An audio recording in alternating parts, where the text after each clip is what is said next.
Over the rivers of the Dela, through the jungles of Bormia, across the shores of Archipelago, and inside the hall of the Myramid, over the basin of the Solteri, along the roads of Kalamora, and into the streets of Maladon. This is the Empire of the Sarathi. Before the Reptilian Empire formed, the races of Alagar, Enola, Tortalan, and Zairi lived apart, each isolated in their own territories. The Solteri, what would later become the heart of the empire, was once a lush jungle divided among warring Enola clans. These clans only found unity when a new threat arrived. Huge tribals descended from the Rai Mountains and occupied the northern foothills. These larger mammals viewed the Enola as primitive beasts, meeting little resistance as they raided their settlements across the northern peninsula. So intense was the persecution that many Enola clans fled entirely, seeking refuge in the Bormia and the Feral Thicket. For generations, the Hue remained a scourge on the reptilian clans of the Solteri. Relief came only when the Zairi of the Truscum clan crossed the narrow strait of the Tyassa Sea, arriving into the Solteri. The Zairi had left behind their homeland, the sun-blasted Kalamora Desert.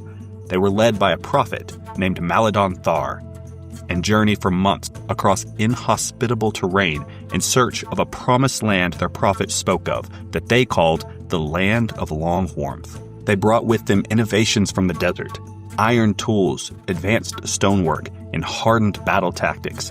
But while their technology had helped them survive in the desert, their old ways of hunting and gathering were ill-suited for the dense jungles of the Solteri. Facing starvation, the Zairi sought aid from a local Enola clan known as the High Root, who had been watching their arrival with curiosity. A bond between Zairi and Enola was quickly formed. The Zairi shared their iron weapons and building techniques.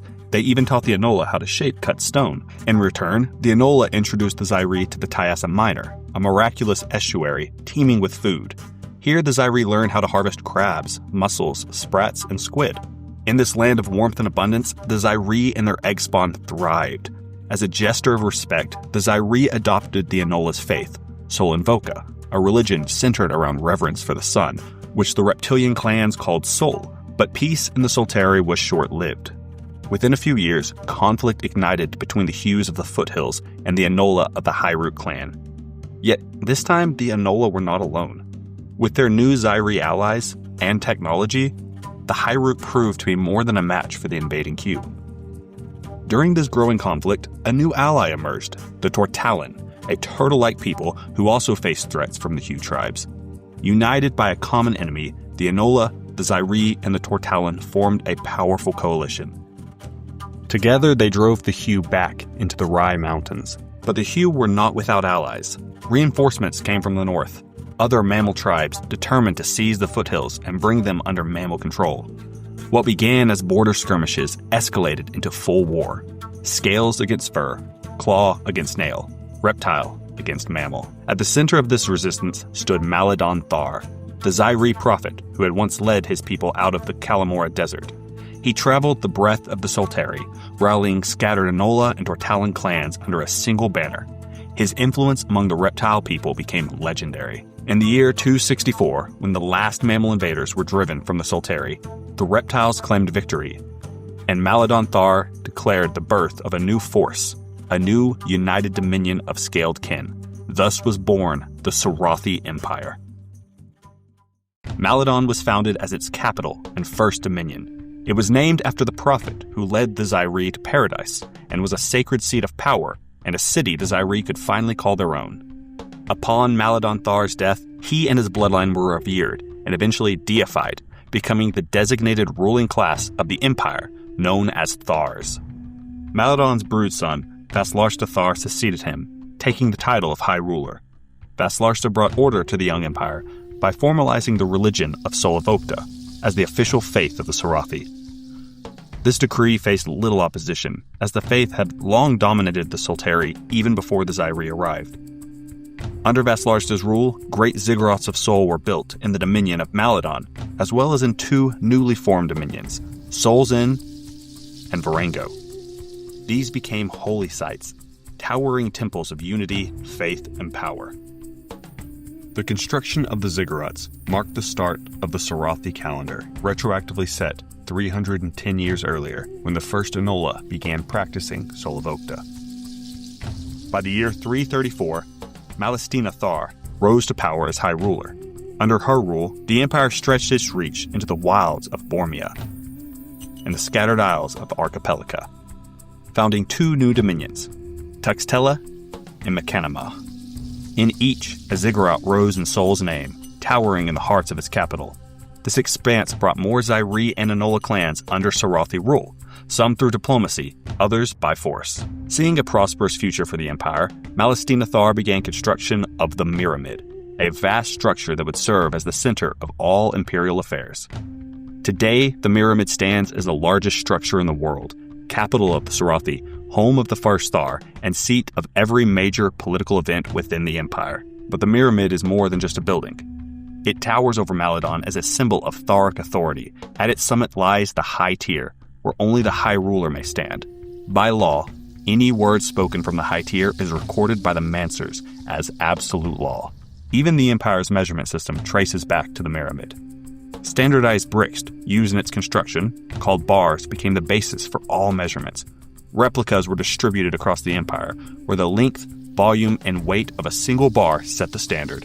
Across the Empire, one cannot buy a barrel of fish without pricing it by the bars it weighs, nor purchase rope without knowing how many bars long it is.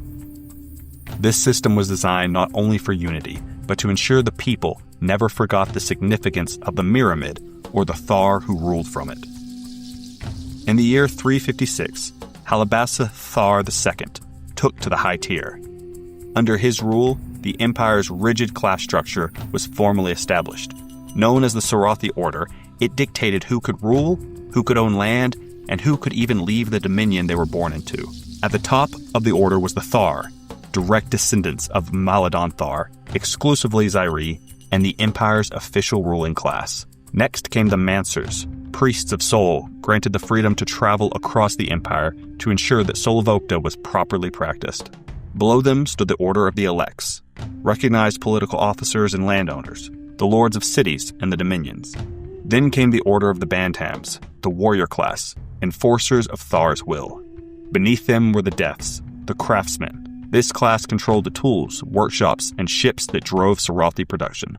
At the bottom were the Skelets, a labor class valued only for their toil. This group consisted almost entirely of Enola and Zairi from lesser clans. Increasingly, the Enola found themselves at the bottom of the Sarathi class system. They made up nearly 2/3 of the Empire's population, but most could not even own property in the very jungles they once had called home. They had once welcomed the Zairi as allies, but now found themselves ruled by their former friends. Resentment was growing.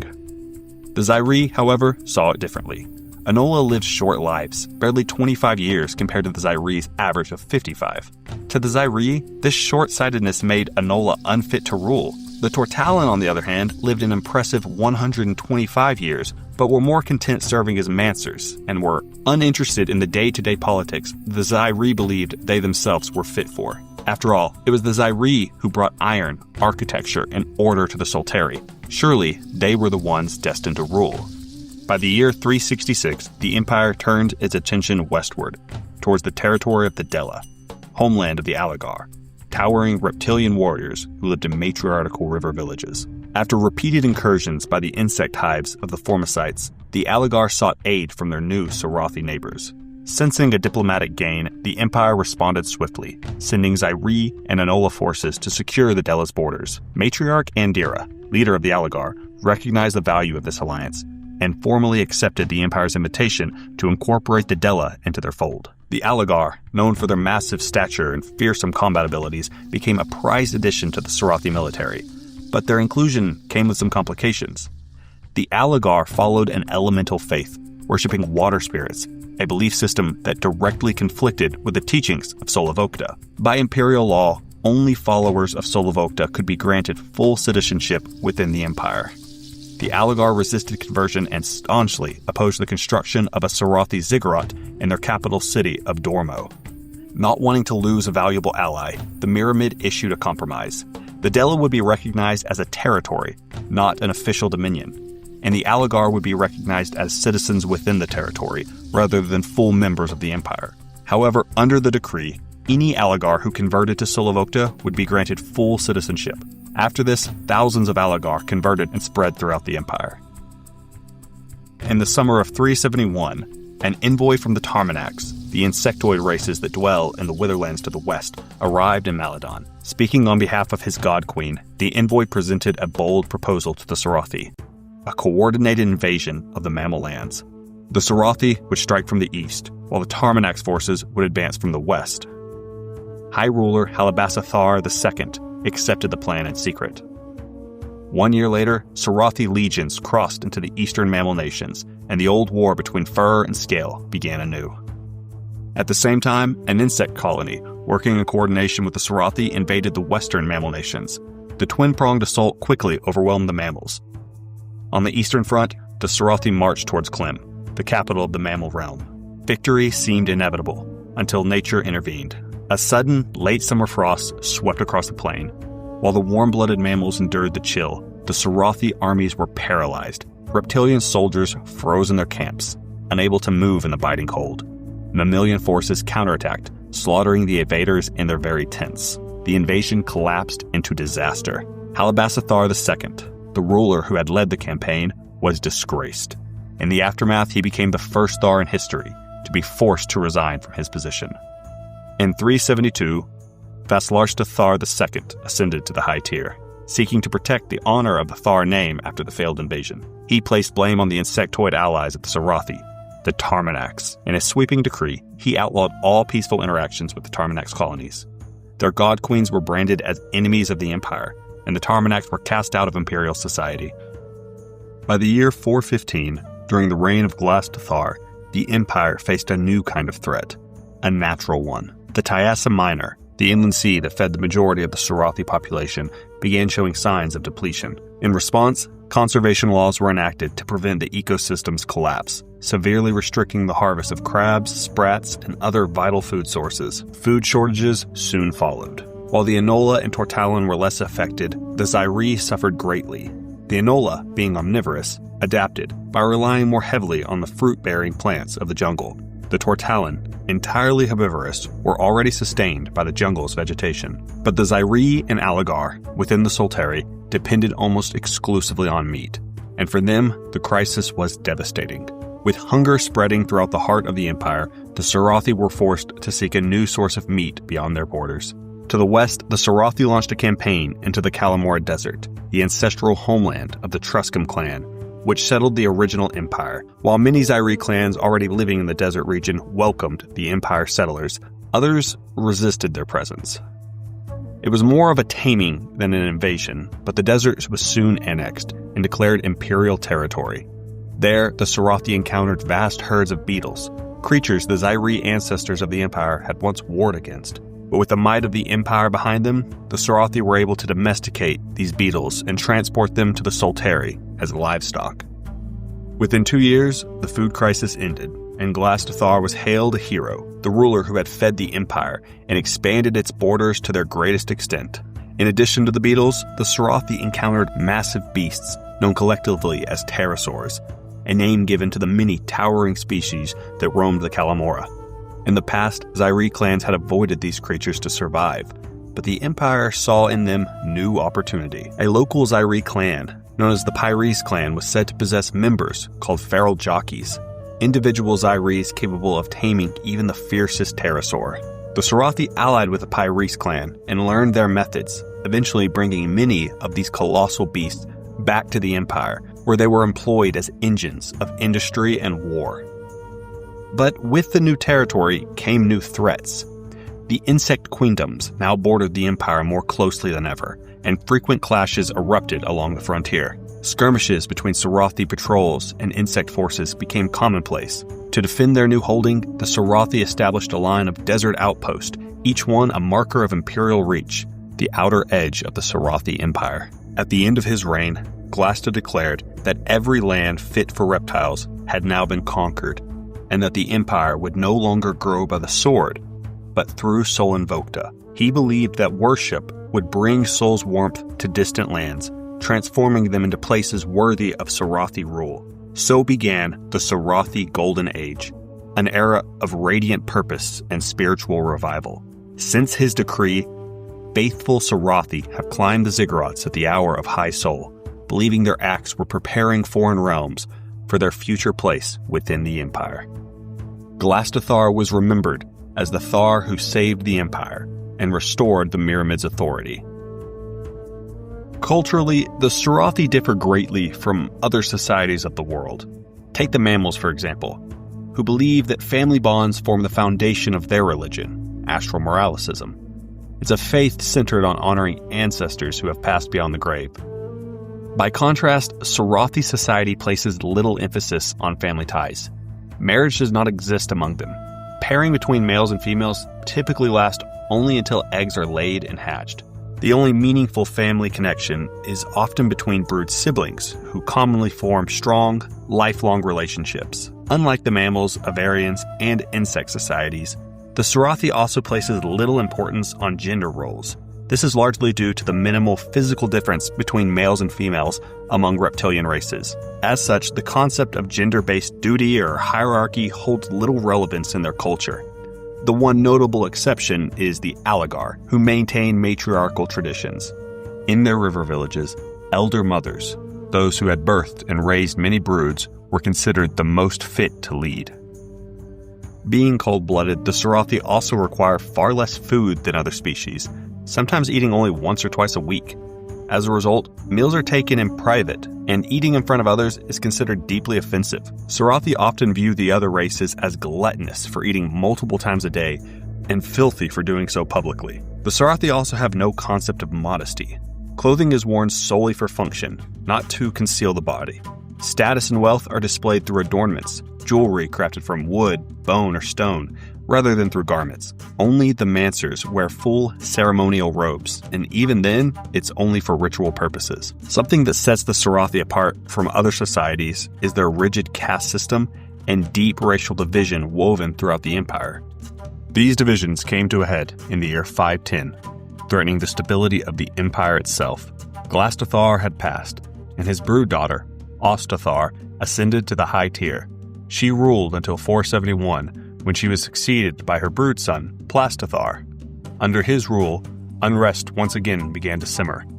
Members of the lowest class, the Skelets, rose in protest, demanding long-denied rights, including property ownership and the freedom to worship atop the ziggurats they had helped build. Since the Skelet class was composed of nearly 90% Anola, the movement was led by an Anola visionary known as High Holta Skinsis. Charismatic and unyielding, Skinsis rallied her people and demanded representation within the Myriad. When her calls were ignored, she escalated her defiance, organizing a blockade of the sacred city of Soul's End, threatening to sever it from the rest of the empire. During this time, the Anola went so far as to make loose alliances with the apes of the Harpler Islands, rather than trade with the empire that oppressed them. Tension rose and conflict followed. But in the end, the Myriad relented. Skinsis was named Elect of Soul's End, the first Anola in history to hold a political title within the Sarathi Empire. Seeing concessions made for the Anola, the Aligar of the Dellas demanded their own representation in the Myriad. Though this unrest had not yet reached the point of open revolt, the signs were clear. In an effort to quell dissent before it could take root, 2 Aligar, Nile and Plat of Dormo, were appointed to guard the entrance to the high tier, a sacred duty once reserved solely for the Zairi. Though the gesture was largely symbolic, it carried deep meaning. Until then, not a single Aligar had ever been permitted to set foot inside the Myriad. Now, there were 2. For the river matriarchs of the Dellas, it was enough. The year is now 519, in the era of Soul. Glastathar II, named after his famed great-grandfather, is beginning preparations for his eventual ascension to the high tier. The Sarathi Empire is over 2.5 centuries old. Threats loom on the horizon, as they always have, but the Sarathi remain resolute to bring the glory of Soul to all the world, even to the parts that don't want it.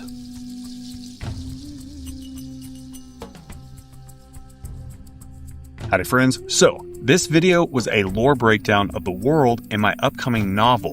What you've seen is the history of one of its major civilizations, the Ssarathi Empire, or Civilization of the Reptiles. This serves as background lore that leads up to the events in the book. If you're interested in exploring this world more, watch out for my upcoming novel, Grovekeeper.